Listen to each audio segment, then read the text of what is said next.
जी। 89 जो है हिंदुओं का पलायन कश्मीर से हुआ, पलायन हुआ, और 89 कश्मीरी जो है मारे गए उसमें। जी। और उससे डर कर जो है 3-4 लाख कश्मीरी जो है भागकर हिंदुस्तान यानी कश्मीर छोड़कर पूरे देश में आ गए, दिल्ली में आ गए और जगह आ गए। और उसकी बनिस्बत जो मुसलमानों की हत्या उसी दौरान हुई वो 1635 थी। तो कहाँ 89 मारे गए, कहाँ 1635 मारे गए। तो 1635 को मारा किसने?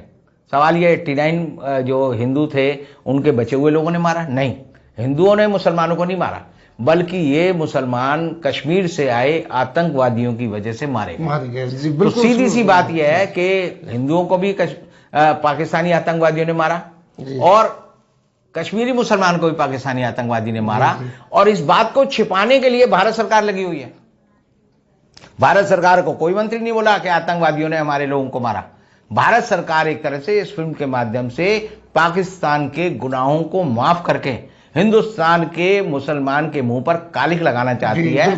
और उसके लिए वो क्या कर रही है, बार बार ये सिद्ध करने की कोशिश करती है कि ये जो लोगों का पलायन हुआ कांग्रेस की वजह से हुआ। जी। जबकि मैंने पहले भी बार कहा, सबको पता है कि उस समय जगमोहन आपके मुख्यमंत्री थे।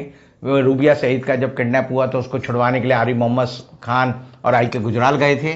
तब भी फारूक अब्दुल्ला ने मना कर दिया था कि मैं 5 आतंकवादियों को नहीं छोड़ूंगा।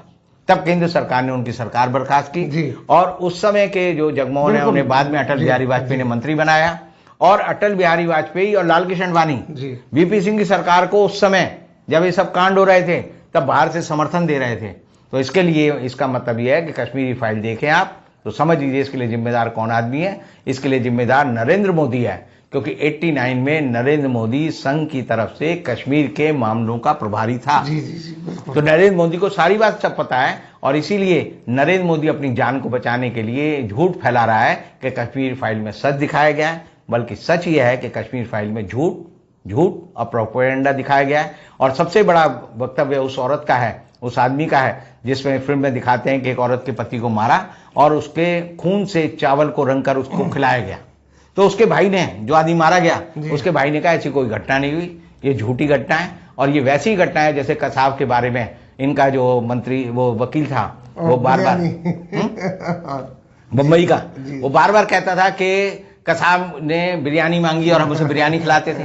बाद में उसने पद्मश्री मिलने से पहले कहा, अटल बिहारी वाजपेयी की सरकार ने जब उसे पद्मश्री दी तो उसने कहा मैं झूठ बोलता था, कसाब ने कभी बिरयानी नहीं मांगी, हमने कभी बिरयानी नहीं दी। लेकिन जो शिंदे नाम का वो जो सतीश मान सिंह मान शिंदे नाम का जो वकील था वो झूठ बोलता रहा कि कसाब बिरयानी मांगता था ताकि कांग्रेस की सरकार को बदनाम किया जा सके, मनमोहन सिंह की सरकार को बदनाम किया जा सके। तो आप ये मान लीजिए कि संघ के लोग झूठ बोलते हैं, झूठ के अलावा कुछ नहीं बोलते और जो भी बोलते हैं वो झूठ ही निकलेगा अगर आप उसकी खोज करें।